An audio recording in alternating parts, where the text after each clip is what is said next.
Woo!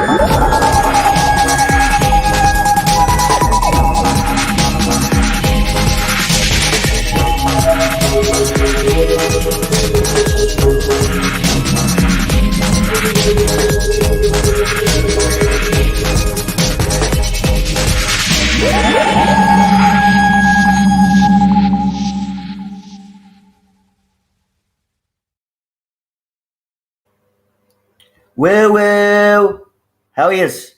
Welcome to the Tarda Zone, folks. Nice to have yous here. So 2 months ago, on this very channel, we had Eddie of Scarrow on from Talk to Doctor TV, and we spoke about how Doctor Who production was leaving Roadlock, and there was a possibility that production was going to go up into Scotland. Well, today, some of the people that call me and Eddie out and call us lawyers have posted a Reddit tweet, a Reddit thread that confirms everything that me and Eddie were talking about, right? Now, these are the same people that have been calling me and Eddie lawyers ever since we've been doing this Doctor Who rumors and giving you guys information on whatever we get. And I kind of find it a bit hypocritical that these people, sorry about the washing machine in the background, I just find it very hypocritical that these people keep coming out and calling me and Eddie lawyers, and then they end up reporting on the stuff that we talked about either weeks or months later. Now, I'm not one for, I'm used to this, and so is Eddie. But I'm kind of getting sick and tired of it, because time and time again, myself and Eddie and our sources always seem to come true. So I'm going to read you this Reddit post anyway, right? And you guys will know, people that have been following me, that we spoke about Roadlock. We talked about an end of an era. And stuff like this, and we were called out. So I'm going to read this Reddit post. The end of 13 and Cardiff. Things are wrapping up here in Cardiff, and I don't just mean for the BBC Centenary Special. Doctor Who will no longer be filmed in Wales. I've just been released from my position working at Roadlock for the final time. I've been there for 12 amazing years. None of our team has been informed of who's taken over the show. All we know is that it will be filmed in England. So they're saying it's going to be filmed in England. We've been told it's going to be filmed in Scotland, right? So there is a discrepancy there with the Reddit leak there. But the whole thing about them wrapping up in Cardiff, we spoke about this 2 months ago. I've put the video up actually on my Twitter account that we did 2 months ago to back me up. So anybody out there going to call me a lawyer, the video is up there for everybody to see, because we always back ourselves up.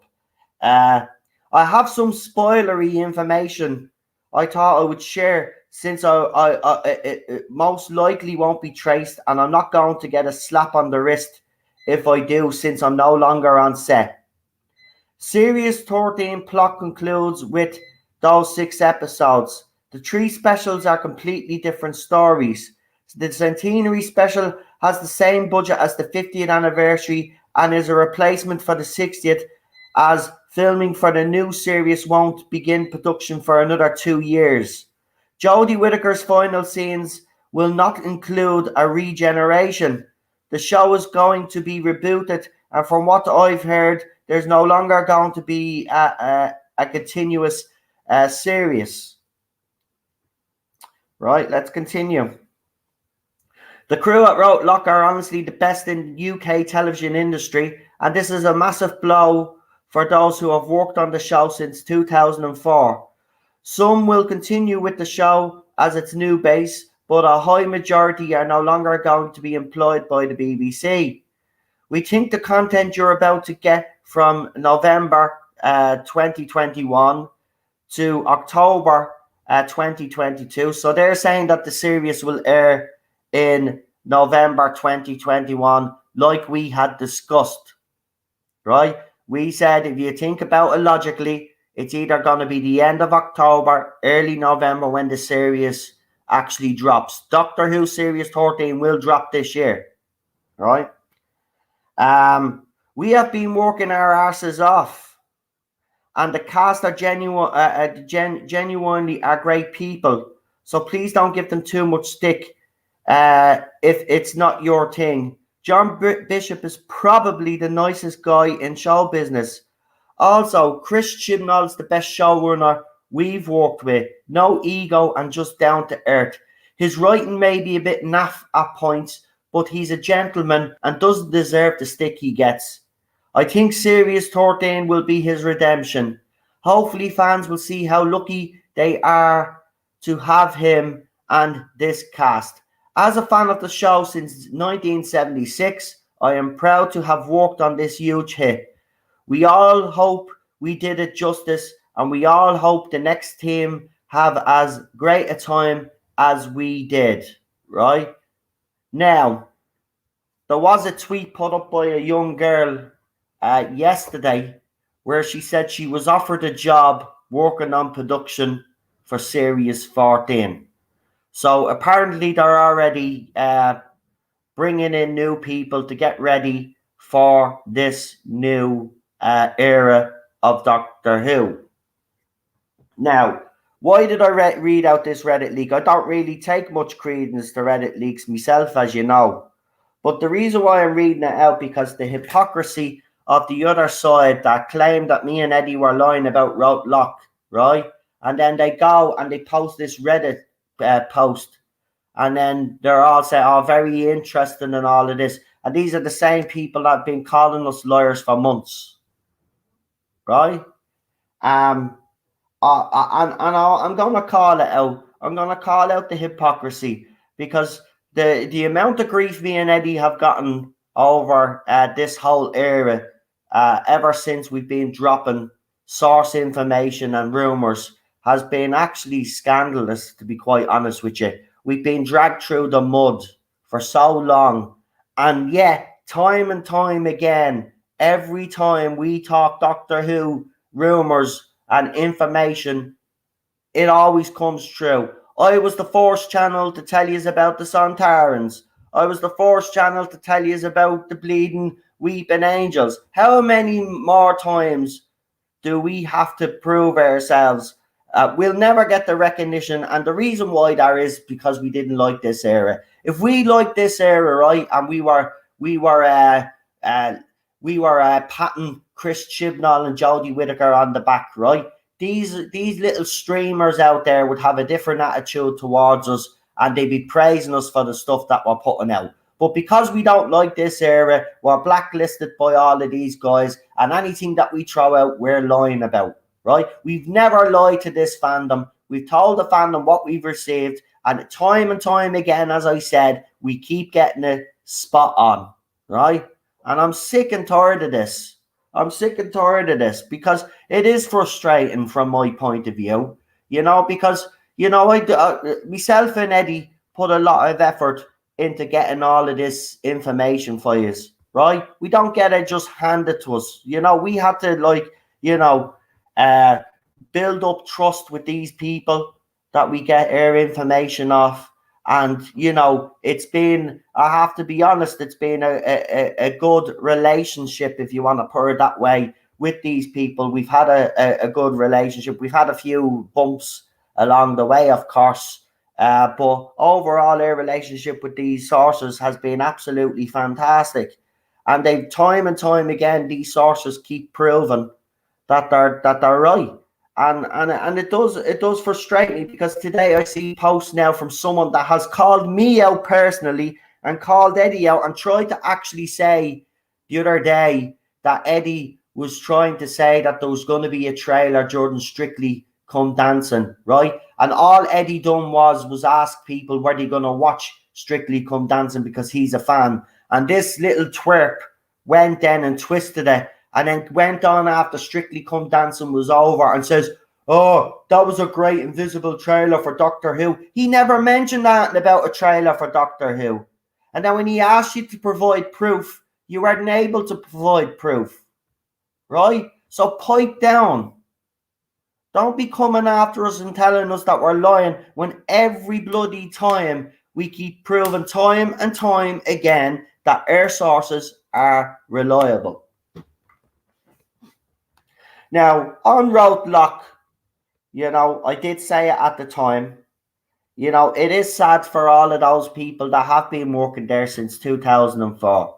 And we have to spare a thought for the production team.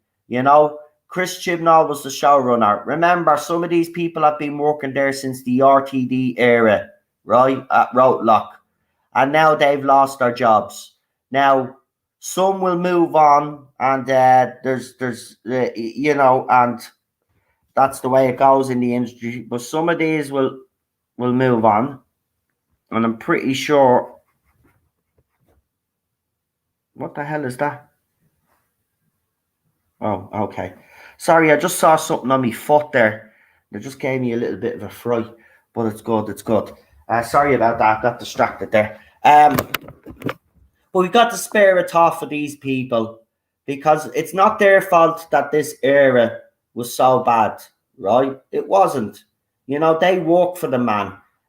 Chris Chibnall's flaws are basically that he's, as this is said, he's a bad communicator.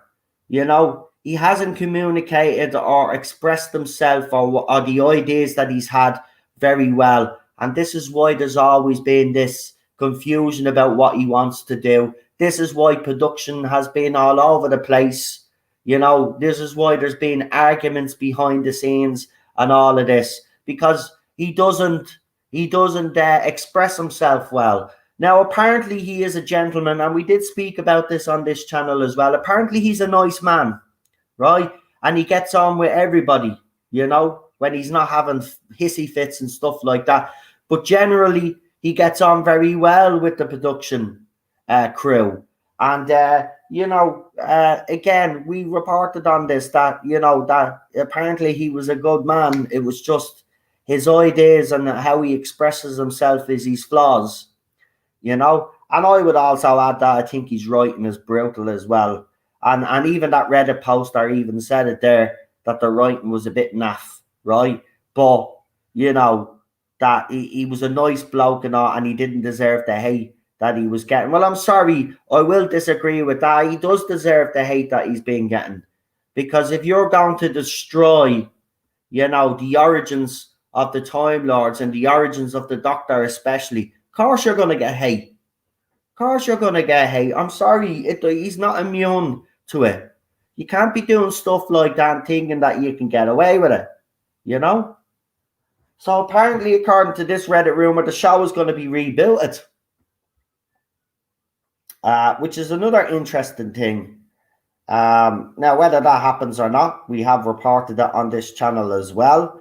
But there was also, talks about he has to tidy up and all of this, tidy up the timeless children nonsense and all of this other stuff.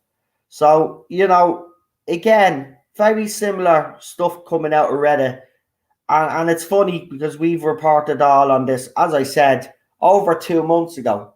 And I've thrown the video up on Twitter. So, because, we back ourselves up, It's like when someone did a hit piece on me and oh, no lies about rumors and information. He's a liar. But I've always got the videos to back me up. These people only show you what they want to show you, right? These people show you what they just want to show you because they have an agenda against myself, Eddie, and others out there, right? And it's propaganda. They frame things their way so it fits their narrative. And you know what? Again, I'm sick and tired of it. I don't care if you don't like me because I don't like serious talk. I didn't like this Doctor Who and I didn't like Jodie Whittaker. The fact of the matter is, time and time again, myself, Eddie, and others out there have been right. Time and time again. So I just don't know what to say anymore. But look, let's spare a thought for all of the staff that have lost their jobs and will no longer be working with Doctor Who. Some of them, as I said, have been working there since 2004. And again, we spoke about this 2 months ago, right? And now it's up on Reddit all of a sudden, so it must be true, according to these little twats. The same little twats that were calling me and Eddie liars 2 months ago. Right? Sick of this. Keep calling us liars. We keep proving them wrong. How many more times do we have to keep doing it before we get the recognition and the credit that we deserve? And I'm serious, because all of these other little YouTubers, you know, they take a lot of credit for other people's rumors. You know, they'll go beyond their channels and they'll report on stuff that other people have spoke about, but frame it that they're the ones that are leaking all of this. They're not leaking nothing. They're going around different YouTube channels. They're scanning Reddit. They're scanning Gallifrey base. They're then reporting on it as if they have sources and they're getting information, right? No such thing. They're not. They're getting it all from all these different sites. And the funny thing is we'll report on it first and then they end up on all these different sites anyway. It's funny that. It is the people at the top. Exactly. Exactly. You know, and that's why I'm saying we should spare a thought for all of those employees that will no longer be working on Doctor Who. You've got to remember, some of them are working there since 2004. So it's been their livelihood since 2004. They've loved every second of it. Under RTD, under Stephen Moffat, and now under Chris Chibnall. And it doesn't matter how bad the Chris Chibnall era is. It looks like that they've really enjoyed what they've done. And some of them now are unemployed.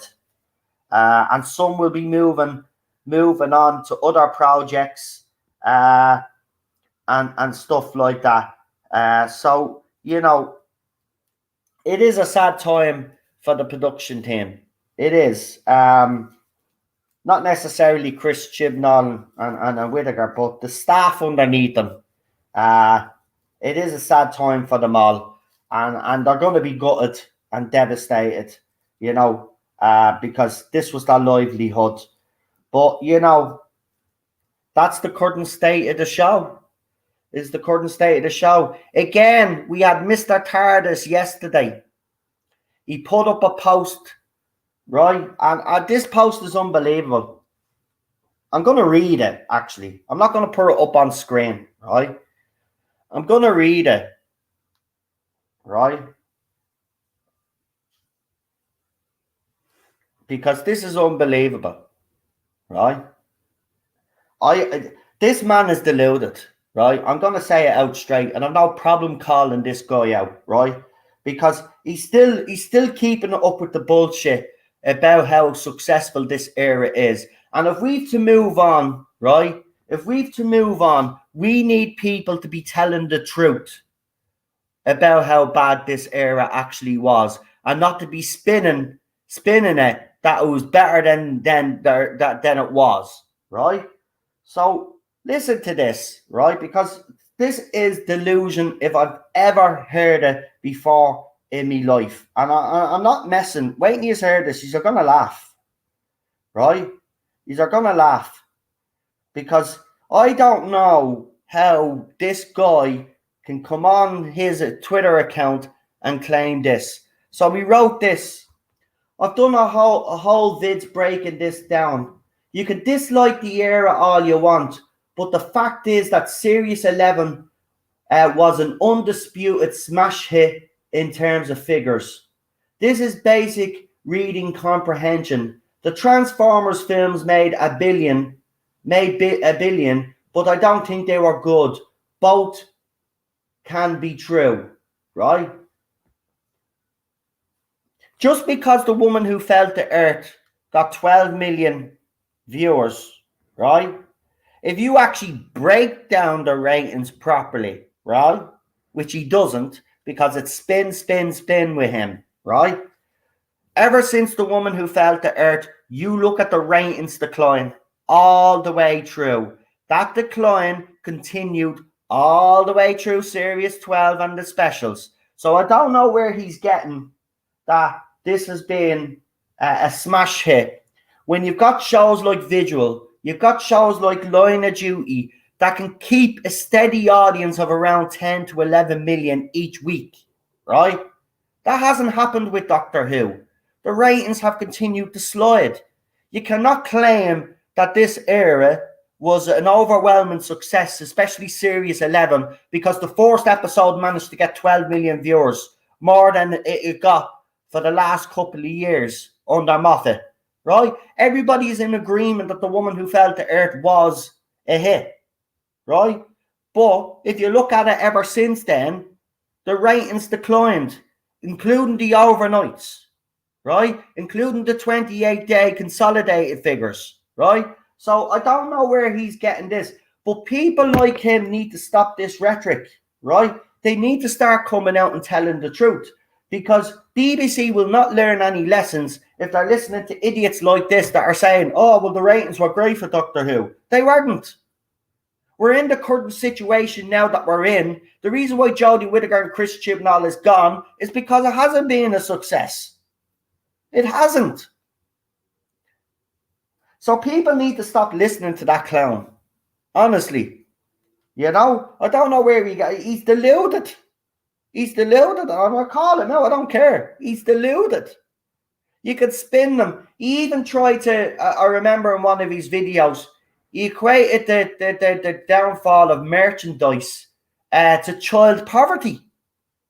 Right? He started bringing up about child poverty. Oh, parents can't afford to buy their kids the Doctor Who merchandise. Right? And he equated it to child poverty. I don't know where he gets this. And for someone that's supposedly supposed to be in the industry, he obviously hasn't got a bloody clue. Right? The reason why Chris Chibnall and Jodie Whittaker are gone, right, is because the ratings were so bad. And this will all come out anyway. Doesn't matter how he spins it. But there's other newspapers and media now are reporting that the ratings have been bad during this era. But he's still maintaining that it's been a smash hit. Like, how deluded do you have to be? I mean, how petty do you have to be because people like myself have been saying the opposite, that you just have to, you'll just come out with some bull, some rubbish. Do you know what I mean? Look at the ratings ever since the first episode. They drop each week. We had the lowest rated special.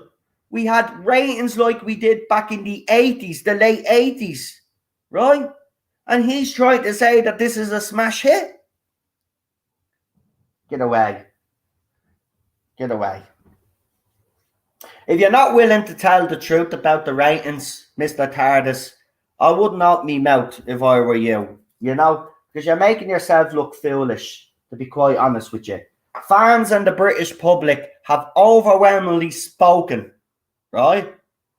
And what they have told the BBC and the licensees is, we do not like what you're producing. We do not like what you're producing. And the proof is in the pudding. The proof is in the ratings. Right? The proof is in the decline of Doctor Who magazine. The proof is in the Doctor Who annual where they didn't put her face on it. The proof is in the merchandise sales. Right? They've been non-existent. Any new Who connected to this era, any merchandise connected to this era is in bargain bins. Right? It's not selling. I remember during Series 11, when our coat was available, the people put up pictures. People have evidence. They went to these stores. There was over 75% for Jodie Whittaker's jacket was taken off the full price. 75%. Right? And it's the same with all the other merchandise as well. Right? All came out in their original sale price. And in a few weeks or a few months later, they were dropped down drastically, 50, 60, 70%. Look at Doctor Who magazine, begging people of last year, a few months back, maybe it was at the start of the year, begging people to subscribe to the Doctor Who magazine. Here's 60% off if you go with this deal. Oh no, here's 70% off if you go with this deal. Right? So don't be giving me that this era was a success when it clearly wasn't. It clearly wasn't. And the show would be in the state that it's in now if it was. Right? So I don't get it. I don't get it. So let's see who's in the chat. Let's see what some of you are saying in the chat. We got Enigmatic Joker. Hello. We got the classic 80s fanboy. Hello. We got Stigma later. Hello. Sigma, I should say, and joined us for Rick and Morty last night. If you haven't watched the Rick and Morty stream that we did, it was a pre-record, but it was absolutely fantastic. It was funny as hell. And actually, after the stream, myself, Melina, Sigma, and PD Rich were talking behind the scenes for nearly 8 hours after, and we had a laugh. By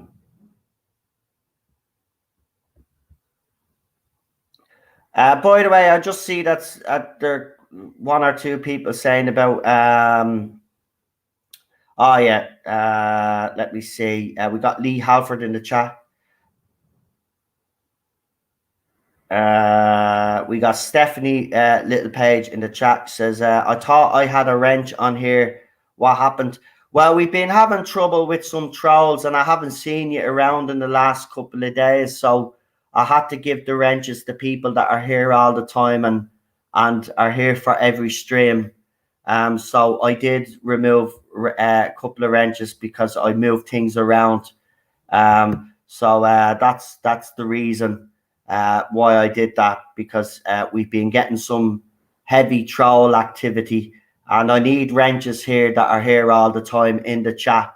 So that's why the wrenches were removed. I had to give it to people that are here all the time, and that have been here with me from day one. That's how we do things on this channel. So yeah, that's why I had to. We were getting heavily trolled over the last couple of days. That's the reason why. We got Robert Payne in the chat as well. Retro Dicky is in the chat. Cam is in the chat. The classic 80s fanboy, the Script Doctors Live is also in the chat. Nice to see you, Neil. We've got Chris Persia in the chat, Airhead Mod. Welcome. Who else have we got? If I've missed anybody, let me know. We got Ezra in the chat. We've got Cardwitch in the chat as well. If I've missed anybody, let me know. But look, this kind of spin, right, cannot happen for the next era of Doctor Who. People will have to be honest. And I already see that the J-bots, and I'm going to call them J-bots because they're not Jodie Whittaker fans, but the J-bots are already complaining that if they get a male, we're not going to complain if it's a male doctor, right? Even if the writing is bad, right? Even if the writing is bad. Now I'm gonna be out straight here. If we get a male doctor and the writing happens to be bad, I will call it out, right? You all seem to think, and then some people were saying, oh well, if it's a failure, if it ends up being a failure, they'll somehow blame Jodie Whittaker. I'm not going to blame Jodie Whittaker. As soon as Jodie Whittaker is gone, she's done. Topic of conversation over. Right? I'll never talk about the woman again. Don't want to ever bring her up on this channel again. She'll be done. As soon as I know that it's official that she's filmed her final scenes, that's it. I'm done. Topic of conversation is done. I'll review her episodes, obviously, right? But as soon as that last special is done with her, right, and she's done, I'm moving on from the Whittaker era. It's done. And I certainly won't be blaming Jodie Whittaker or Chris Chibnall if the next era of Doctor Who ends up being bad. Right? Because it's nothing to do with her. She's gone. So stop using our bleeding ridiculousness. I've also seen that some people have said, well, if it's a male doctor, I'm not going to come back for 6 months. Don't come back at all. Don't come back at all. Right? If that's the attitude that you're going to have, right, you're not a fan. Don't come back at all. Don't let the door hit you on the way out. Right? We don't need yous in this fandom. If that's how petty yous are going to be, well, then leave the fandom and don't ever come back again. Right? We're not going to have this nonsense when the next era returns, right? You idiots coming out and saying about us, right? It's done.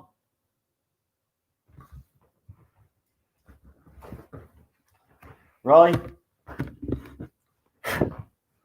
At the end of the day, right? We're here, or this channel is here, like I've always done, to give my opinions on Doctor Who, and now I give my opinions on other stuff as well, but Doctor Who mainly. That's what I do. I'm an amateur. You might as well call it an amateur critic, right? Not professional. I'm amateur. My opinions are my own, right? If the next era of Doctor Who ends up just being as bad as the Whittaker era, I will call it out. If it's good, I will praise it, but I'm not just going to praise it because this is another they'll just praise it because it's a male doctor. No. If the writing is bad, I will call the writing out. Right? I called the writing out under Stephen Moffat. Right? Wasn't happy with the writing under Stephen Moffat, and surprise, surprise, we had male doctors. Right? So don't be hypocrites.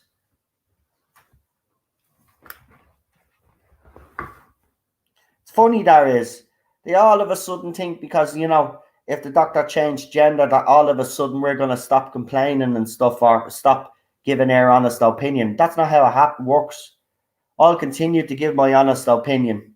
And if I do think that the writing is bad for the next era, like I did with Stephen Moffat, right? Stephen Moffat's writing, as I have said plenty of times on this channel, Stephen Moffat's writing is being up and down.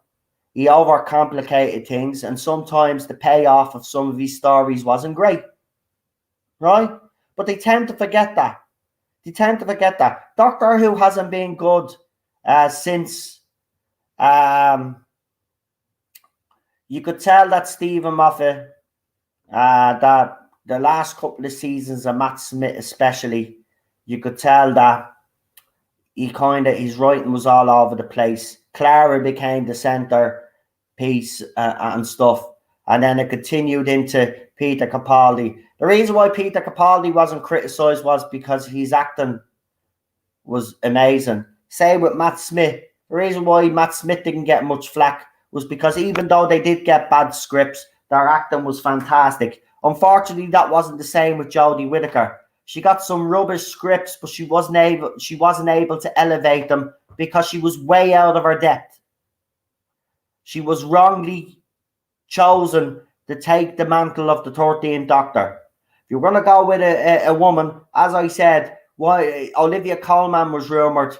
Apparently she turned it down. But that's the caliber of actress you needed for this era. If you were gonna do something like this, especially with a showrunner like Chris Chibnall, right?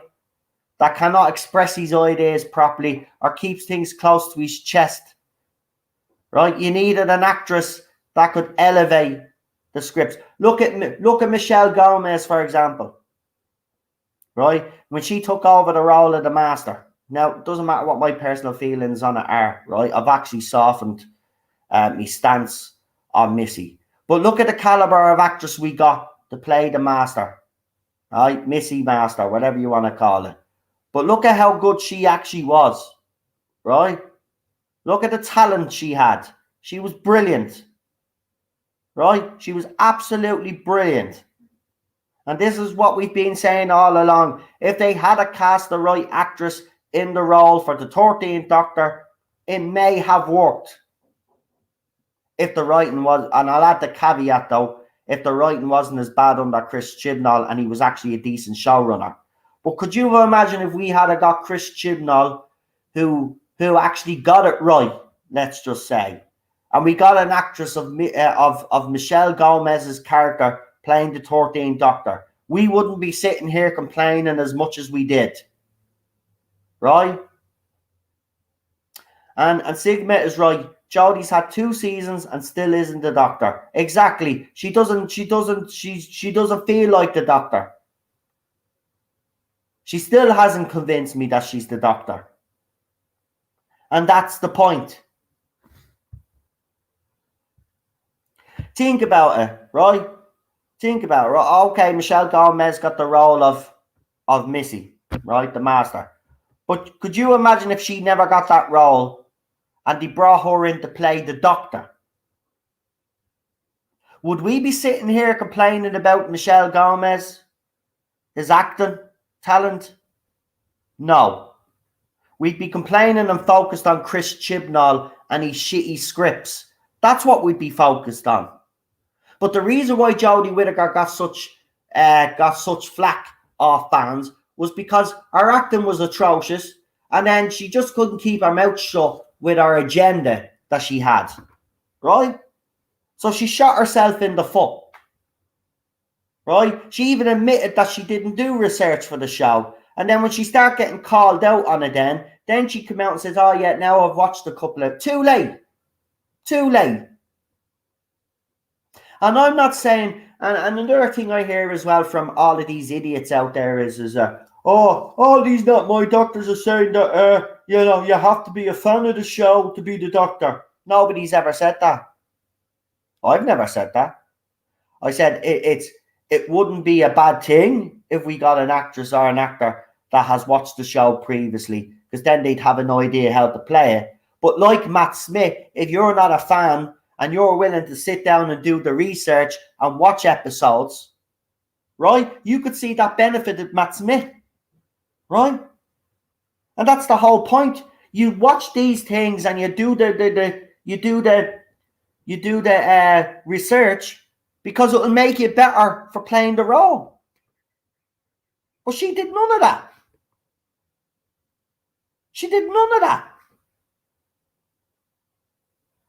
And that's the point. And then she come out and then did a stylist video where she made a laugh and a joke of long-term fans who are giving out and upset about our casting. That's not how you behave. What happened to be kind? Right? It starts off with the person that's playing the Doctor, by the way. She set the tone. Chris Chibnall set the tone as well with his breaking of the glass ceiling trailer and all. Right? They set the tone. They set the toxicity. Then you had the media backing them up. If you don't like a female Doctor, you're a sexist bigot.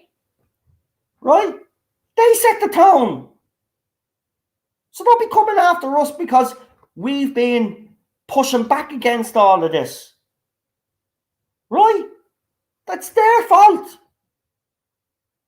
And you know what? It didn't help then that Chris Chibnall was writing rubbish. So they kept giving us more ammo every time. So don't be blaming us for the downfall of this era. It's solely on their shoulders. And every single media outlet that defended this era, including the idiot that I just mentioned a few minutes back, right? They're also responsible because they never came out and told the truth. They never come out and said, yeah, there's problems here. Yeah, this is what's happening. Yeah, it's not good. But no, they kept spinning and spinning and spinning. Oh, Jodie's the greatest Doctor ever. She's better than Tom Baker. She's better than David Tennant. She's better than William Hartnell. Jodie Whittaker's Doctor, right, is not even good enough to polish the shoes of those other Doctors. She doesn't even reach the standard. Even I hate Colin Baker's Doctor, right?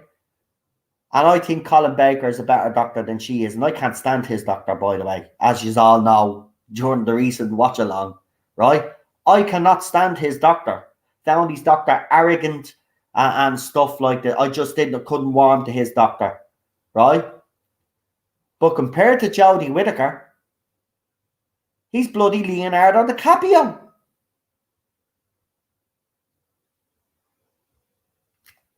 So all this tone was set by the media, by Chris Chibnall, and the things that Jodie Whittaker was saying. And I do not, for 1 second, gonna apologise for anything I've said during this era. Every single bit of it was justified. Every single bit of what I said was justified. Because these people just kept attacking long-term fans and any other fan that had a problem with this era.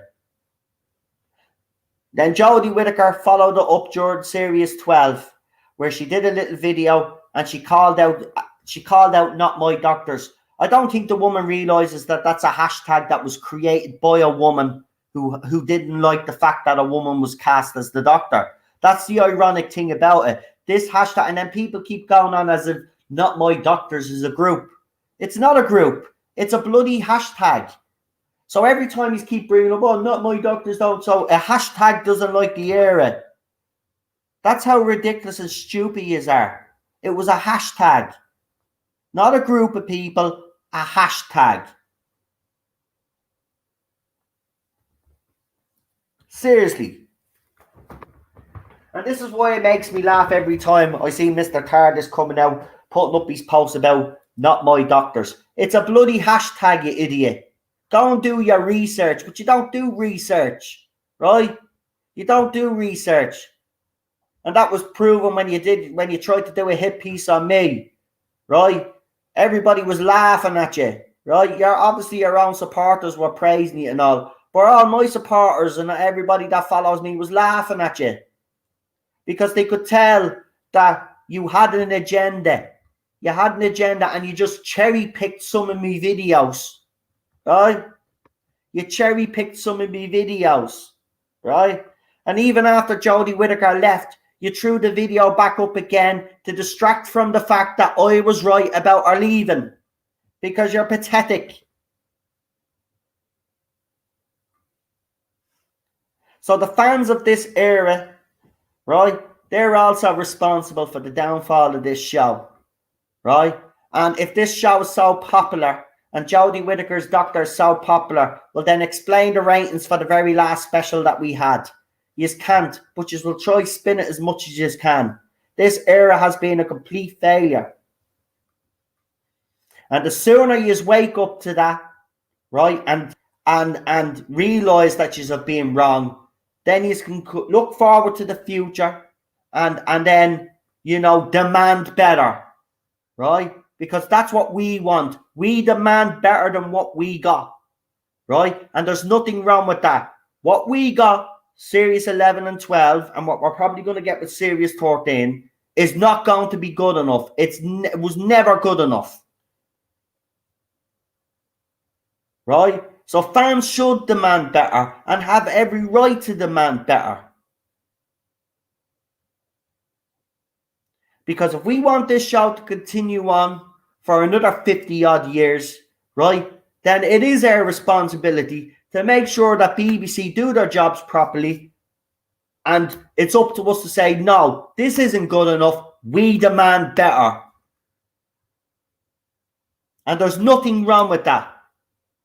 Right? It was like with Sonic the Hedgehog fans. Right? When the first design of Sonic came out, fans uproar. There was uproar. Right? What did they do? What did the production team do with Sonic the Hedgehog? They came out, they apologized. Right? They redesigned, said, don't worry, we'll get it right. We'll redesign them. Blah, blah, blah, blah, blah. Movie was released and was a hit. And why was it a hit? Well, it is a good movie, by the way, and it is a good story. But the reason for its success is simple. Because these people listen to the fans. They listen to the outcry. And they made the changes that were necessary for it to become a success.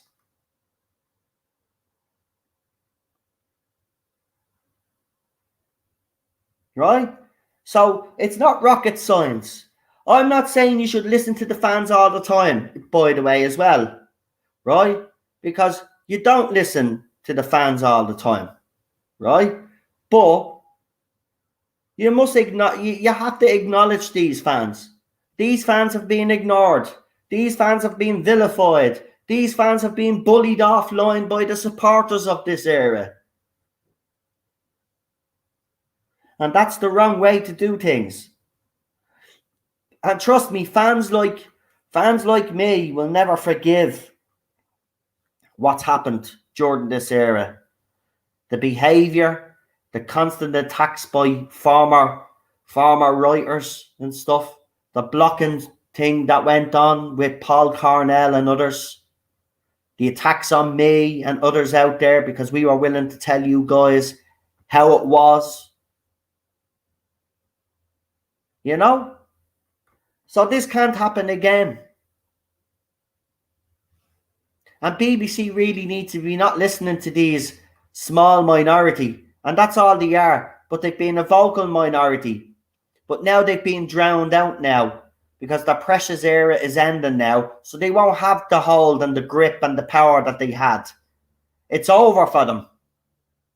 And what I've been hearing is BBC is not going to be listening to them. They're going to be listening to the licensees. They're going to be listening to everything connected to it. Because the licensees have lost a shit ton of money during this era. None of these aliens are marketable.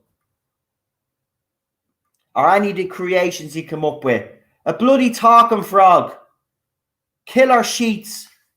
Right? A tooth monster. Right? A racist in a leather jacket. Right? This is the type of shit that we got. Right? Now, how are you going to turn that into toys and stuff like that? You can't. You can't. So they've lost an awful lot of money. And yet we still have people defending this era. You ought to be ashamed of yourselves. Right? A lot of people have already lost their jobs. And these licensees could go under.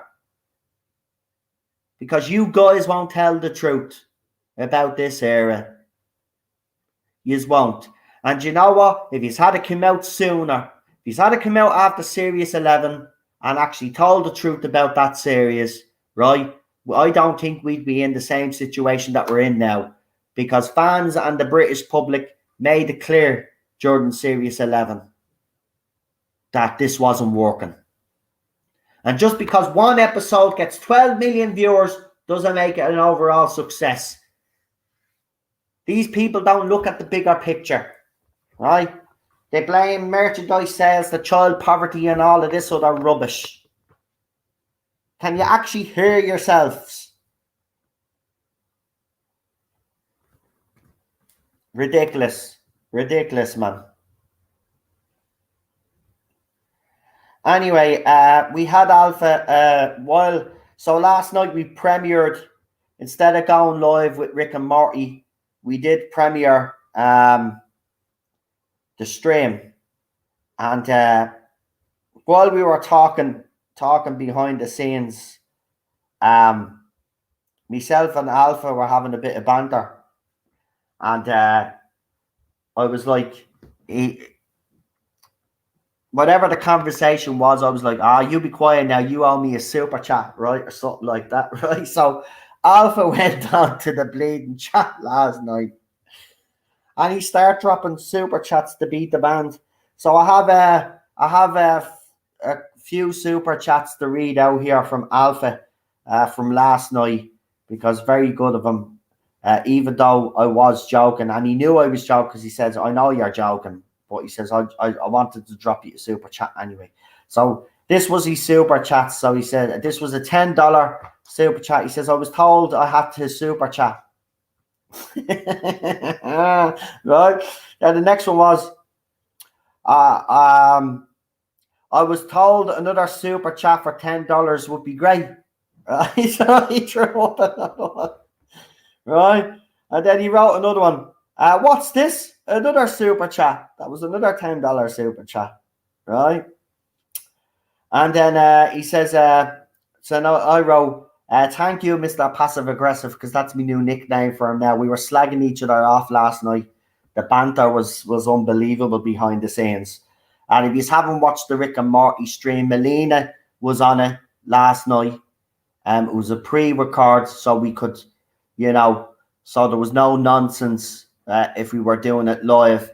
We will be going live with next week's Rick and Morty. It was just for this week we decided to do a pre-record. So we were all in the chat listening to our stream and having a laugh behind the scenes, taking the piss out of each other.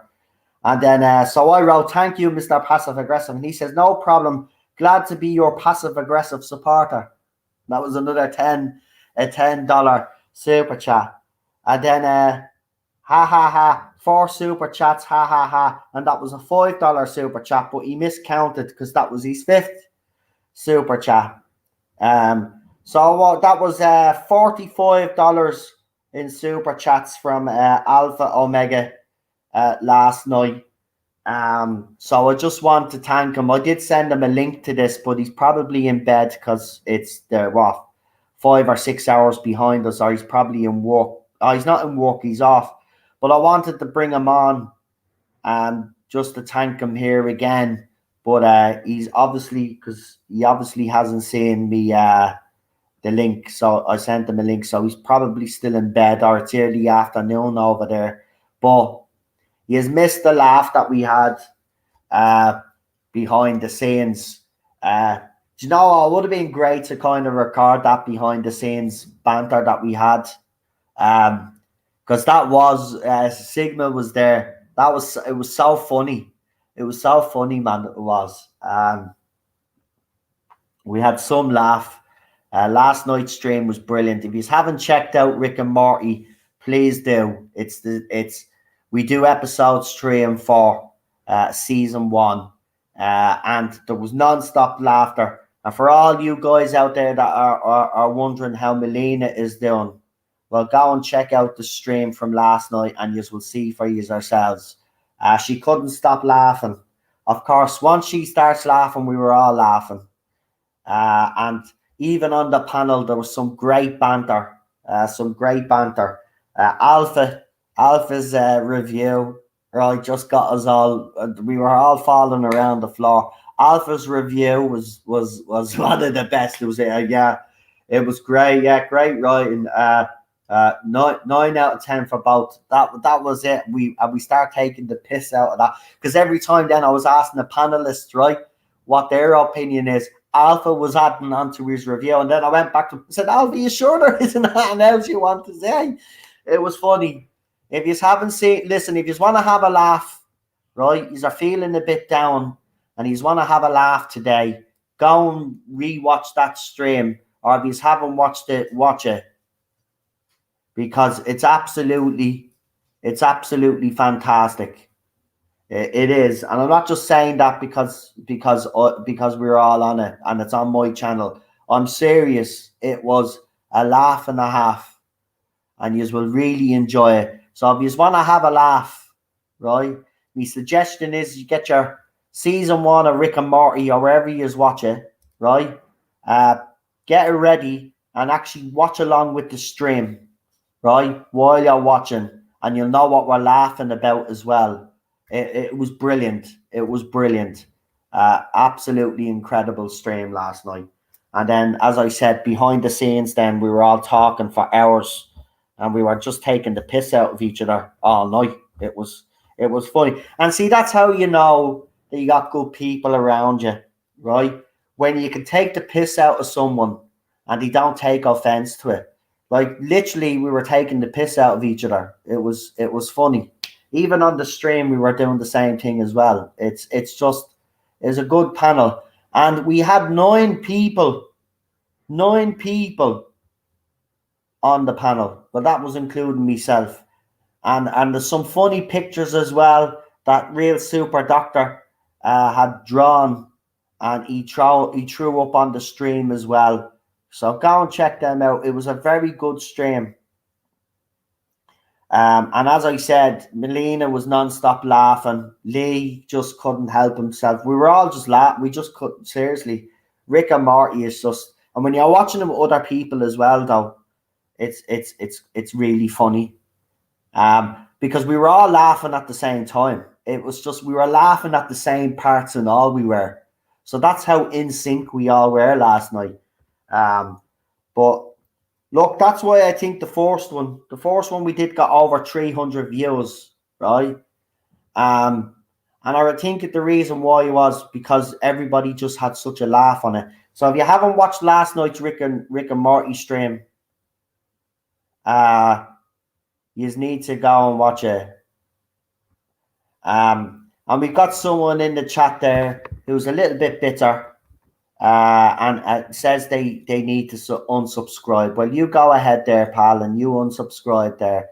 That's up to yourself, you know. But we had a good time, and I don't care if 5 people watched the Rick and Morty stream. We had a laugh, and people that have watched the stream so far have had a laugh also. So if that bothers you that the stream didn't do too well, well then no problem, mate. You go on and jog on. That's fine with me. If this channel isn't for you, that's fine. Okay? But don't be coming in here with your negativity when I'm trying to talk about something positive that we done last night. If the moderators could remove him, please, that'd be absolutely fantastic. But that's how sad some people are. We had a great laugh last night anyway. And again, yes, but here's the funny thing. 2 weeks ago, we did a Rick and Morty stream. The next day, it only had 100 views. It was during the week that lots of people came to watch it, and it ended up with the 300 views. So I'm not actually worried about a stream and how many views it actually gets. It will improve anyway. And if people watch it, you will see that it was a laugh. It doesn't matter. I'm just making the point anyway that if people don't like, you know, what we do on this channel, and I'm not giving out about it, if they don't like what we do on this channel, yes, unsubscribe. I don't care, right? I want people here that want to be here, okay? So that's the bottom line on that one, okay? You think that's going to upset? See, this is why they come into the chat to try to upset me. It doesn't upset me, right? Did a movie stream that had 60 views. Do you think I'll give a shit? Get away. Anyway, if you haven't checked it out, it's an absolute hoot. It was such a laugh, I have to be honest. And it was nice to hear Melina laugh again. And the laughter just got better and better. The laughter just got better and better last night behind the scenes. Lee left a bit, believe it or not, Lee left a bit early last night. He normally hangs on for a while, but I think he was tired and a little bit hungry and stuff. And he did leave, but the banter and the laughter that we had was brilliant. It's a pity he wasn't there actually, but I could understand it because he's been working hard and he's been making sure that our good friend Melina has been okay. So it's taken its toll on him. But he did miss a laugh. Oh, there's a problem being in the chat now. How are you, mate? But you missed the banter last night after you left. There was something I'm telling you, man. Oh, Jesus. I will say this. Melina didn't stop laughing throughout the whole night. And that made us happy. I think she went off. When we all finally called it a night, she went off, as far as I'm concerned. Now, she could tell me whether I'm right or wrong or not, but she went off happy. And I have to say, we never laughed so much. Actually, I think I woke poor Cheryl up as well with the amount of laughing and stuff that we were doing. But it was brilliant, and it was nice to hear her in such good form. After you know, she started speaking to us at first behind the scenes. She did get a little bit upset when she was talking, but then after she stopped talking about that and we were just taking the piss out of each other, she was grand. Cardwitch says, I'm glad I found these streams. We might not always agree, but I miss this aspect of the fandom. Thank you very much. I really appreciate that. And as I said, Lee is in the chat there. Cam is also in the chat. Welcome. And as I said, we had such a laugh. Queen Charlotte is in the chat as well. And I don't think that's the real Steve Harvey, but Steve Harvey was given out because me Rick and Morty stream only got 100 views. And he's gonna unsubscribe. Oh, poor you. Nobody cares anymore. Yeah. We had a laugh, and that's all that matters. And everybody that watches the streams will all, and I guarantee if you do watch the Rick and Morty one that we did last night, you will have a laugh. Even if you don't put the 2 episodes on, right? Lee's laughter is infectious, but Melina, once she starts laughing, we're all in stitches. We're all in stitches for the whole night. I mean, I've never laughed so much. It was seriously, by the time I got off, right, I was that wiped out, but I was so happy, and it seemed like a lot of pressure and a lot of negativity had just washed away because we had such a laugh. And you know, as people have said to me, you know, it's good to laugh once in a while. And it was such a laugh. And when it came to the reviews, and Lee was there for that, when it came to the reviews and it came to Alpha doing his review, and then we start talking about the Whittaker era just a little bit, where I said, oh yeah, it got so bad for me that I had to put matchsticks on my eyelids and I had to get my wife to tie a rope under me. And then Melina was like, a rope? Where is this going? Right? It was funny. Funniest thing ever. Seriously, it was funny. But we will be doing Rick and now. I don't know. We'll see how it goes. But we will be doing Rick and Morty live next week. This week we just did a pre-record. But we will be doing Rick and Morty live next week. So come and join us for that. That's every Monday. No, every Tuesday. Sorry, I get that wrong. Every Tuesday, Rick and Morty.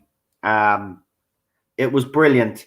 And I had On Comics on, and I just want to thank the panel. So we had On Comics, we had Sigma, we had Problem Big, we had Melina, we had Real Super Doctor, we had PD Rich, we had Retro Dicky, and myself.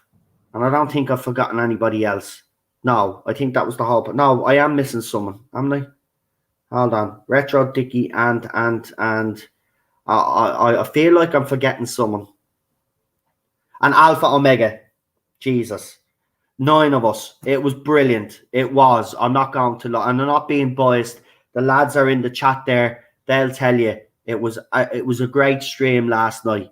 Great stream. So if you haven't checked it out, it was a pre-record. Oh yeah, and there was the dachshund. The so-called dachshund.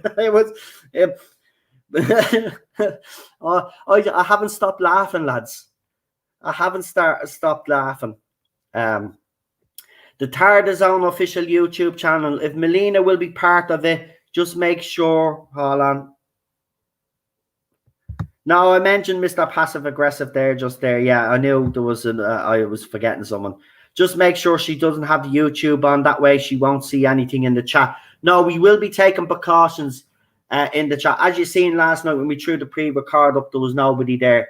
But when we do the live stream, I will be able to take precautions that only people that follow the channel can comment. And I might just, for that stream, put the chat on slow mode so we can get on top of it just in case. And I have typed in some keywords that I can ban now, that if these people word a sentence in a certain way or bring our name up, you know, the comment will be held before it can be thrown up. So that's what we're going to do. We will do everything in our power to make sure that everybody that's on this channel is safe. That's what our main aim is anyway. We got, as I said, we got On Comics there as well. We got TARDIS Time in the chat. Lee Halford is in the chat as well. Welcome. Nice to see you all. Retro Dicky is there as well. Oh, Jesus, me panel is all here. We got Captain Robert April there as well. Disaster area. Nice to see us all. But seriously, lads and ladies in the chat, if you didn't watch it and you just want to laugh and you just want to release a bit of stress, go and watch that stream. I've never picked up a stream so much in all my life, have I? But it was so good. These Rick and Morty streams are so good because we're able to have a laugh, you know, and the banter between us all was brilliant. And, you know, funny. I have to be honest, funny. Lee, that would require having an audience enough to left to scare off. Oh. Did you end up putting meat in your potato soup? Oh yeah, that was another conversation as well. Oh, we were having a big debate about bleeding mince in potato soup, and I was saying nope, but use some pork or sausages.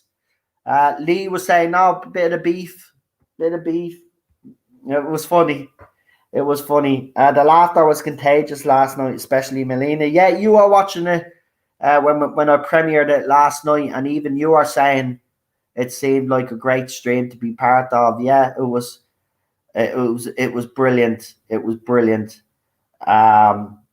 Absolutely fantastic it was. So, you know, as I said, if you haven't seen it, go and check it out.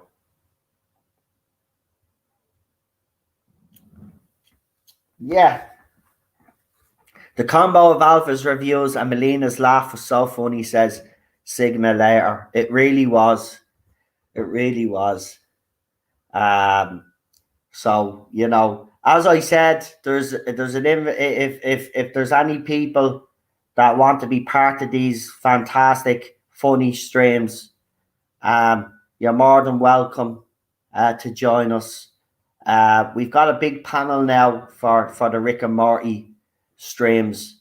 Do us a favor in the chat. Just don't acknowledge what's going on in the chat. I see what's going on, but let's leave it now and not acknowledge what's going on. Just do what you do, what you do, which is moderating. Just remove the comments. I'm not going to give them any more credence now. So I said my little piece yesterday.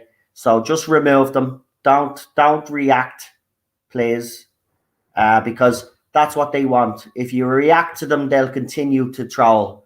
So just remove the comments, report the comments, and screenshot them anyway. Remember to screenshot first, report, and then hide the user from the channel, okay? Don't be reacting to them. They've got no lives anyway. You know, they're here. I'm talking about a fun stream that we had last night, and they just want to come in here and bring everybody down. So don't react to it. Tuna and I can never say that word right. Sauce, jacket potato is a weapon of mass destruction. I do like me old baked potatoes, Lee, I have to say. And I agree with you with tuna. It's lovely. A baked potato with tuna is absolutely lovely. So, yeah. We were talking about maybe we do a cooking stream sometime when I get my camera sorted. Oh, and some good news as well. I finally figured out how to fill in the tax form for YouTube. So I completed that last night and it was approved now. So so everything with the channel now is fine when it comes to that. So hopefully I won't be taxed as much as I was being taxed on this channel. Because my country and the US have a tax treaty, so it will make it a lot more easier now for the channel now to start making revenue, which I'm happy about because it does help with the rent, as I said to you guys. You know, so that was something that I managed, but by myself. By the way, I finally figured out how to do something by myself.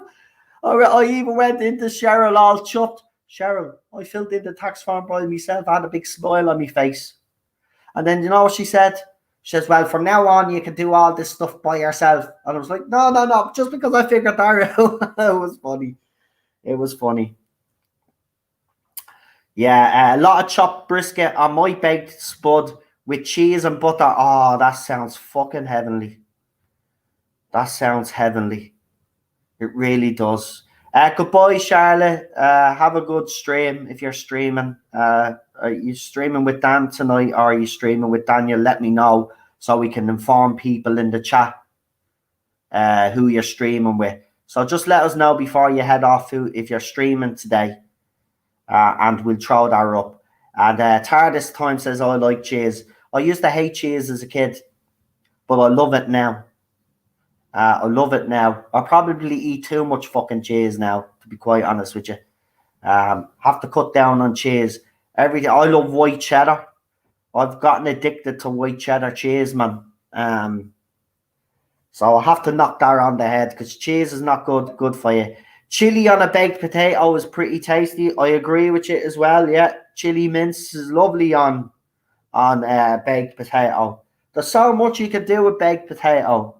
You know, you can have sour cream and chives on a baked potato as well. Absolutely lovely. Cheddar is a great standby. I agree. I can't believe we're talking about food. See this, man. See this, just random stuff on this channel now. I love it. God, I'm hungry now. Well, I'm about to make dinner as soon as I go off. I said I'd stream a little bit early today because I'm going to be watching the football team tonight. So I said I'd come on a little bit early. I did try to get Alpha to come on because I did read out his super chats that he left with us while the stream was premiering last night, and we had such a laugh. And I wanted to bring him on to thank him. I already thanked him obviously last night, but I wanted to bring him on and thank him again here. But as I said, I keep forgetting that there is a time difference. So he wasn't able. I don't think he was. I think he's probably still in bed. God love him. But it was a late night last night, so I wouldn't be surprised if some people are still asleep.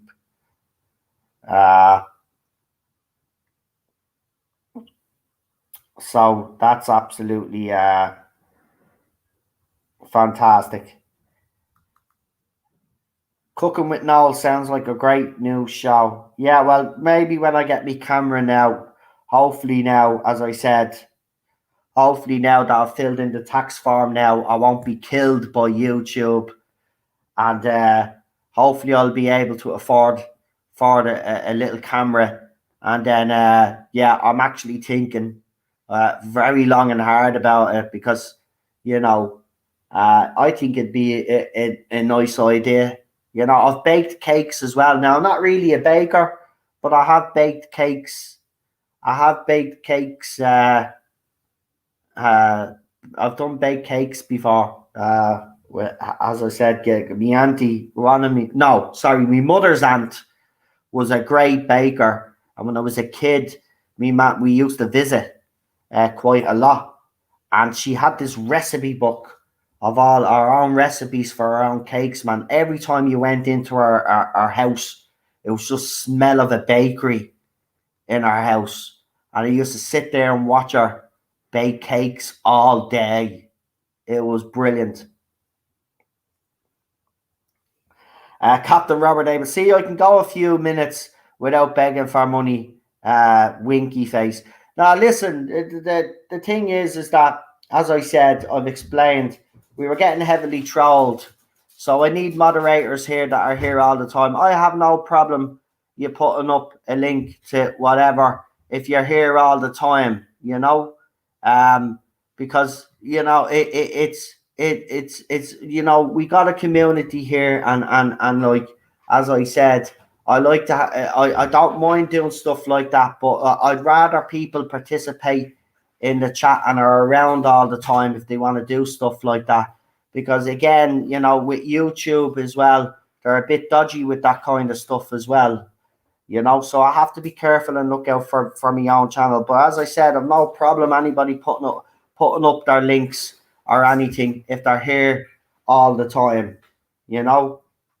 So I don't want you to take it the wrong way or anything, but that's the way I am, and I'm gonna just be honest about it, you know. So if you're here all the time, not a bother, not a bother. You know, that's we're willing to help anybody out in this fandom, because we have in the past. But these people do be in the chat all the time, and that's all I just ask. You know, become part of the community. Be here all the time when we do streams, and I have no problem with anybody throwing up a link.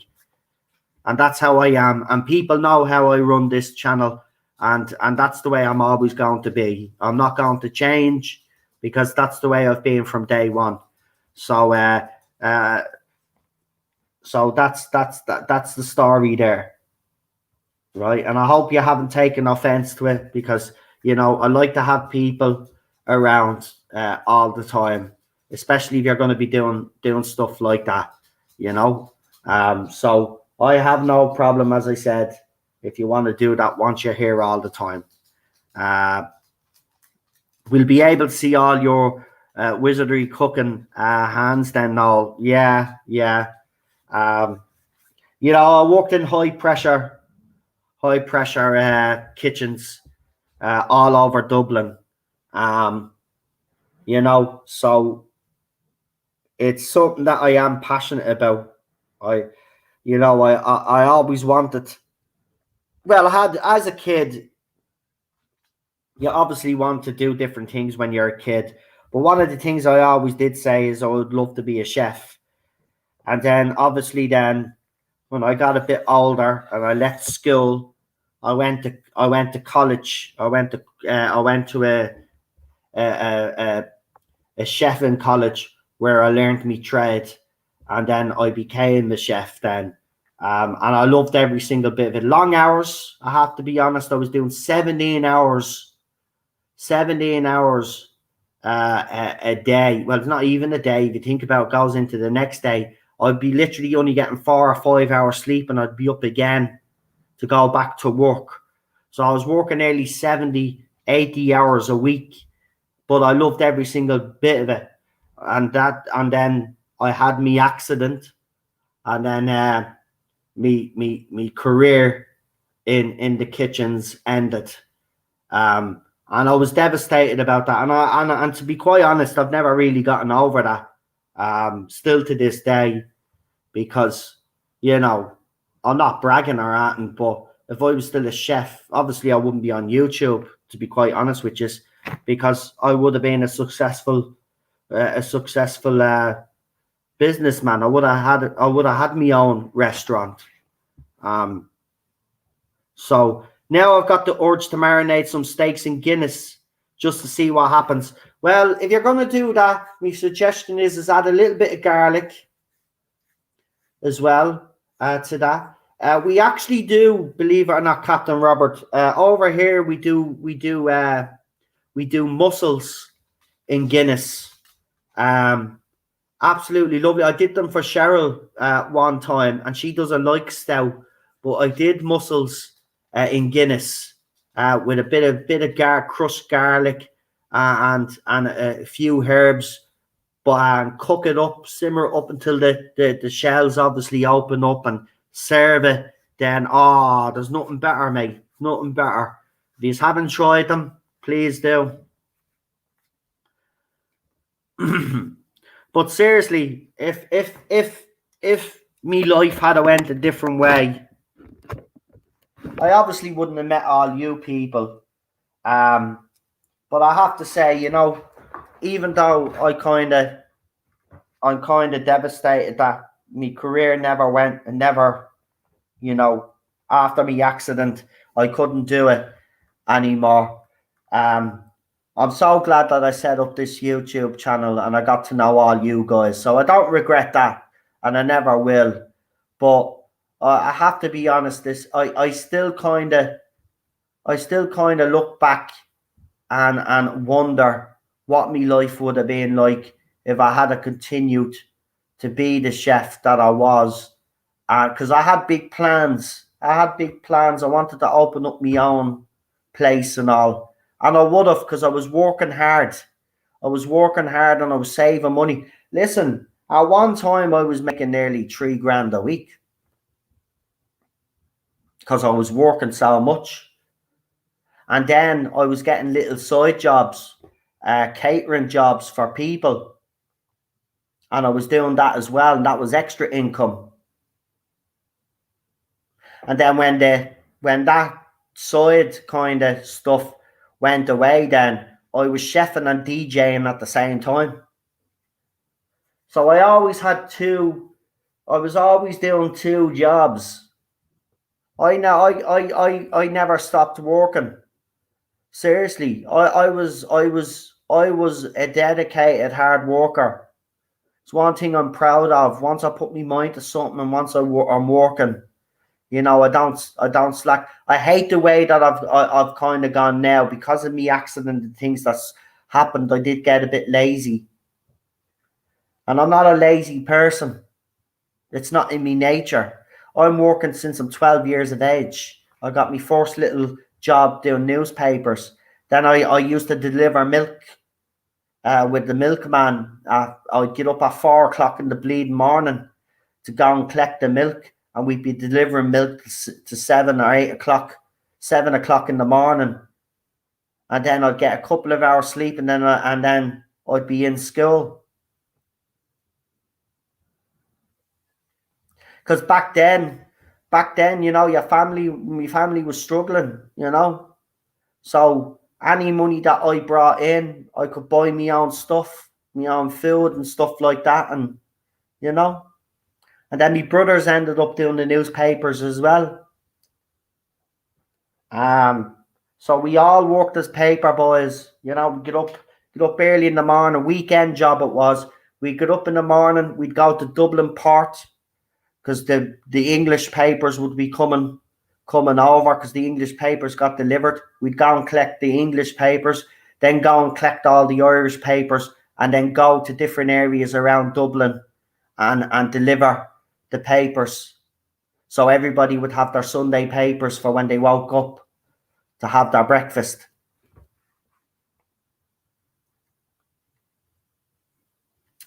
So yeah, I do kind of wonder. It does annoy me though, I have to be honest. I'm very bitter about my accident because it ended my career. But look, that's life. I do wonder about these things, but at the same time, you can't kind of dwell on it, And I am getting better at. I have moved on to. I've gotten to a place now where I'm okay now, but it really did knock me for six when I had to give up my chefing career. I have to be honest. I was devastated. I cried, actually. I'm not gonna lie. I was devastated. But there you go. That's life. Sometimes it doesn't work out the way you want it to work out. But then, things like this happen. And there's a silver lining. We've built up this community together. I've got this YouTube channel. I've made so many good friends on this platform. So, I'm a lucky man. I have to say.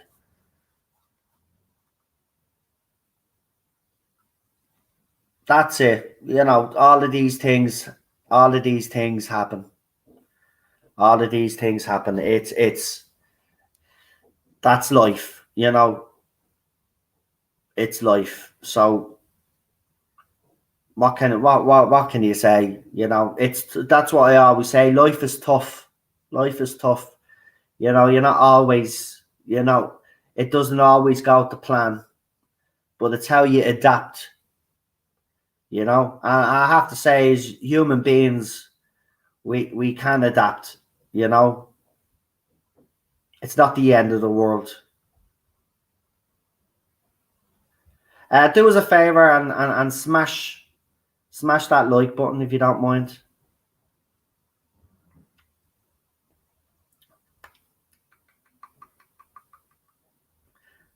Oh, we've got 25 likes already. That's absolutely fantastic. Thank you, guys. Really appreciate that. That's it. You adapt and overcome. Look, at life is like a deck of cards, isn't it? You know, you don't know what hand you're going to be dealt. You know, and that's the thing. You just have to get on with it. You just have to get on with it because you can't dwell on it too much. And I have over the years. It's really, you know, it used to eat me up inside, you know, but now I can do me little bit of cooking at home here, and it's great because Cheryl doesn't do the cooking here, I do, and it does give me joy that I'm able to put some stuff together for her, you know, and cook her some lovely stuff. I did some rainbow trout last year, and I obviously I put my own spin on it, and it was bloody lovely. Great fish, actually, by the way, rainbow trout. If you haven't had rainbow trout, you are missing out. But I just love all the process, even the prep. And I know a lot of people hate the prep, but I even love the prep work that goes into it, you know. And then when you cook it all and you see it all on the plate, right? That's something that you've took your time and effort to create. You know, I love it. I love the buzz of it. Love it. We got Gobby Guy in the chat. Welcome, Gobby Guy. I will get that video done tomorrow to send over to you, your email.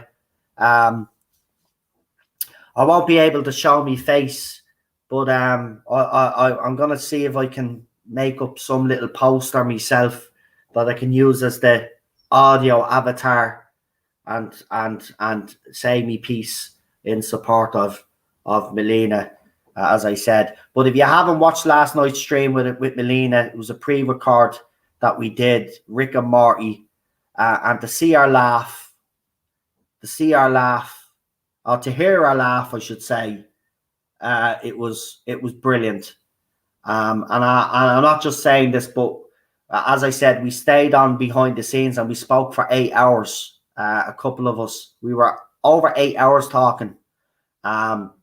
But she left still bloody laughing, right? So I'm proud of that. I'm proud that she left and she felt a little bit better when she was leaving, and she had a wonderful time. And that's all that matters to us, is that she had a wonderful time. And she was feeling a little bit better. And she shared a couple of photographs of her dad behind the scenes and stuff. And we were talking, and you know, she's very worried about her dad, I will say that. But other than that, she had a great laugh. So did I, and everybody else in on that stream. I can't believe we had such a big panel last night, and it was such a laugh. And as I said, if anybody wants to be part of those Rick and Morty streams, right, even if you've never seen the show, right, you can watch a couple of episodes with us, right, because we do 2 episodes. You're gonna have a laugh. You're gonna have a laugh. It was brilliant. It was brilliant. So yeah, it's great. This started off with Doctor Who chat, and it's gone into some random talk now. But see, this is what I love about this channel and you guys in the chat. Someone will bring something up and we'll talk about something else. I love it. I love it. But yeah, as I said, look, life throws curveballs at you, you know, and you know, you got to remember as well, I had a great support network when I lost my job, so it was easier to kind of handle. But it is important that you surround yourself with good people. You know, people that will have your back, especially in times of trouble and strife, you know. And that's why, you know, no matter what anybody says about me and the stuff that I've done in this fandom, if I see anybody in distress or see anybody being picked on unfairly, you know, I can't sit back and say nothing. I have to do something about it, because that's the type of person I am. That's how I was brought up. You know, help people if you can. Do all you can to help people, and trust me, it's the right thing to do. It is. Life will knock you down, keep you there if you let. Exactly. In Rocky Balboa, actually, if anybody's seen that movie, obviously it's in Agent Rocky, and he gets one chance to fight. But he has this scene with his son, where he talks about life, and if you let him knock you down, it'll keep you there. But the true character of someone is you pick yourself back up again, right? And you move on, and you strive to do better.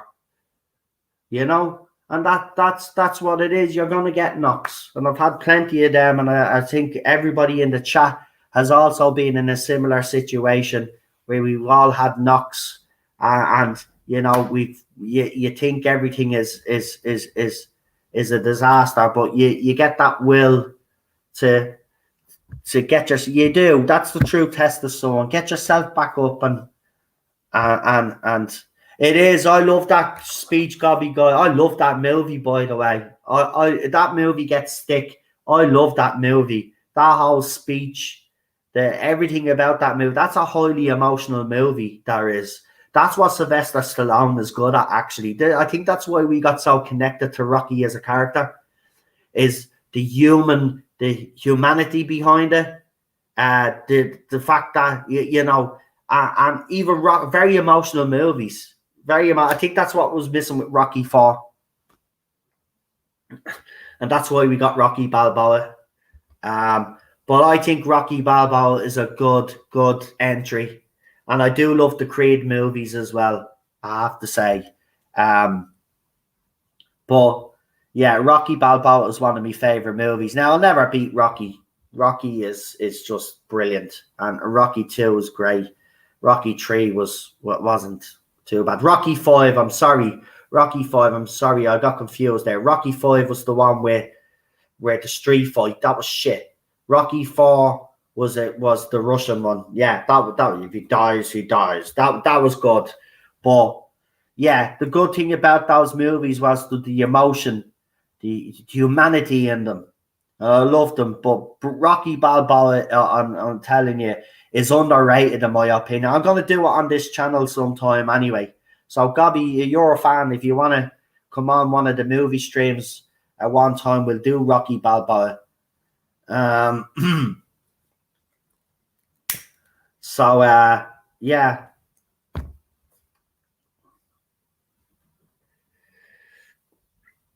Great movie. Stallone was good at human writing. Yeah. So I mean, imagine that when he went around with that Force Rocky script, it's been said that they didn't want him when he was going around with the script trying to get someone to do the movie. They didn't want him to be the main character, but he insisted. They had all ideas of who they wanted to cast as Rocky, and he was having none of it. This was his baby, and he wouldn't give in. And then eventually, then it was picked up, and I'm glad Sylvester Stallone was Rocky. I mean, it's iconic. Look at today. People run up those steps still to this day, right? And and jump up like Rocky did, right? That is iconic, right? That's how much this movie franchise has influenced pop culture. Absolutely brilliant. You'll never get, look, for me personally, I could be wrong here, but I don't think we get movies like that anymore that affect pop culture like the way they did, you know? Then you got your sci-fi movies that also influence pop culture, the likes of E.T., Close Encounters of the Third Kind, and all of that, you know?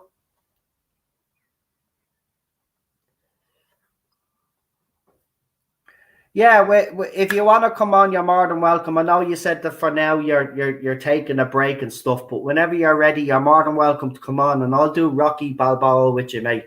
Actually, if you want to do the whole movie series, we could do it on a day that's preferable for you. Once it's not the weekend, because I do the Doctor Who watch-alongs, but Wednesdays and Thursdays right now, because Alpha is working, so we haven't continued our Sliders. We're going to be doing season 2 when he gets a bit of a break. We're going to be doing Sliders season 2 because we've already done Sliders season 1. I'm pretty sure we can fit them in somewhere there. Maybe a Tuesday or a Wednesday and a Thursday. Because I would do those movies again. I mean, I would definitely do Rocky Balboa anyway. I love that movie. It's underrated. It really is. There's 2 endings to that movie, by the way, because I had the DVD, right? So you get the original ending where Rocky loses the fight, and then you get the other ending where he's won the fight. I think there's 3 endings. I think there was one where he drew the fight with your man. I think there was an ending. There was definitely the ending where he won, and there was the ending that we got where he'd lost the fight, and then he puts his fist up as he's walking out of the arena. They're very inspiring movies. I love them. I love them. Noel is like Rocky. You can't keep a good man down. No, I'm nothing like Rocky. I'm nothing like Rocky. But you are right. You can't keep me down. I do get a lot of stick, and some of it may be justified, but a lot of it isn't. Rocky and Rambo are my favorite franchises. Ha ha ha! I do like the Rambo franchise. I have to say, I do. But I prefer the Rocky franchise, I have to be honest. So there you go. This just turned into random chat about cooking and stuff. So for anybody that's watching, we did do the Doctor Who chat. So what I'm going to do is I'm going to edit the name of the video and put Doctor Who chat plus random chat.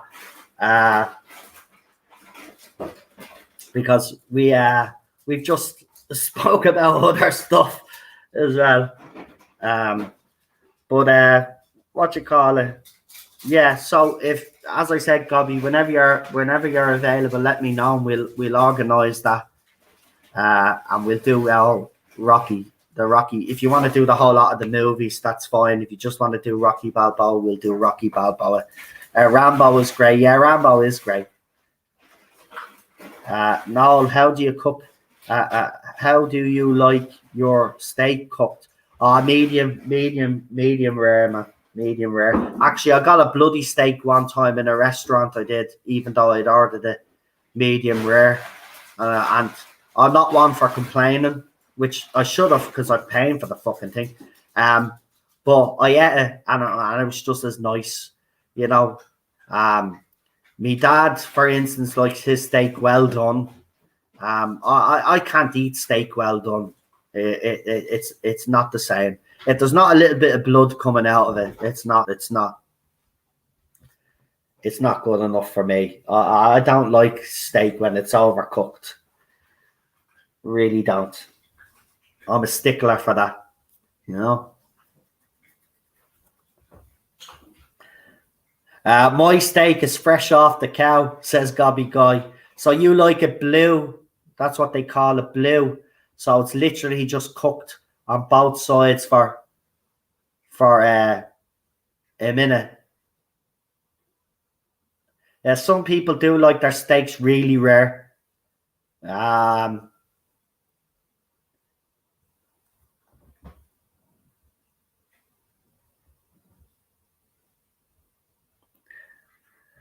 So Melina is in the chat there. I'm just going to throw up our comment just to highlight it. So she says, hi, everyone. Like always, I stopped by here just to say hi and saw those comments. Just wanted to ask for good thoughts and prayers for my dad I miss you all. Your love and support is overwhelming. Listen, as we said to you last night behind the scenes as well, you know, you've got friends here. We'll support you any way we can. And as we said, you're not alone. But we had such a laugh last night, and I'm glad that you had a laugh. That's the main thing. A gobby guy there said, consider my good thoughts to all of your family. Here. We got another comment there. Hope everything is well, kid. Stay strong. Cardwich says, we're with you, Melina. Lee with hi, Melina, blue love heart. Welcome back, Melina, says disaster area. Sigma says, keep you and your dad, keeping you and your dad in my thoughts. Melina, stay strong. Cardwich, all my thoughts are with you. And Retro Dicky is also in the chat, who's on the panel. Hail, Melina, thoughts for your dad. And yeah, as we said, you know, thoughts and prayers with your dad. And, you know, we'll keep the optimism up, just like your dad is. Which is brilliant that he's so optimistic. That's what you need, that optimism and stuff. So stay strong, as we said, and thanks for coming on last night. It was an absolute pleasure having you on. We had such a laugh. It was great. Right, do you know what I'm going to do? I'm going to go and feed myself and the wife. Or she's probably already doing something for herself there. What she got there? Some mad cheese or something. Why are you eating that? Mad cheese or something, is it? Yeah, fresh mozzarella because I'm starving. Oh, she's eating mozzarella. Right, well, I better go. That's my hint to go. So I'm going to head off. And I'll just put Lee's comment up there as well. We're thinking about your dad, Melina, and Cam there. Best wishes for you and your dad. Keep being strong. We'll keep a good thought for you and your dad and family. And what you planning on eating tonight now? Oh, I'm just having plain old burgers, mate. Just plain old burgers. Well, that was the plan. I don't know. I'll have to see now. Yeah, and pasta. I was thinking of having a bit of pasta maybe or something. I don't know. I haven't made up my mind yet. But look, thanks for joining me. And I'll see you here again tomorrow. I'm off now for the night. There's a bit of football on, so I'm gonna watch that. But look after yourselves, stay safe, and we will talk to you tomorrow, folks. So have a good one, and thanks for all the kind messages as well for Melina and stuff, and thanks everybody for watching last night's pre-record. Lee is gonna have sausages and mash. So there you go. That's what Lee's having for dinner. Is there a watch along today? No, there's no watch alongs on a. What day is it today? Wednesday. There's no watch alongs on a Wednesday. We normally do. We used to do sliders on a Thursday, but we've put that on hold for a couple of weeks. We may bring back sliders now on Thursdays. So if you want to come and join us for that, that'll be absolutely fantastic. I'll let you know when we do start it up again. I'll throw up a trailer anyway, and let you guys know. And Lee says, bye, Noel, Cheryl, and Teddy. Thank you for that. Really appreciate it. Thanks for tuning in, folks. Enjoy the rest of your day or evening, wherever you are in the world. And as I said, look after yourselves and stay safe. Bye-bye, folks. See you later. Bye-bye.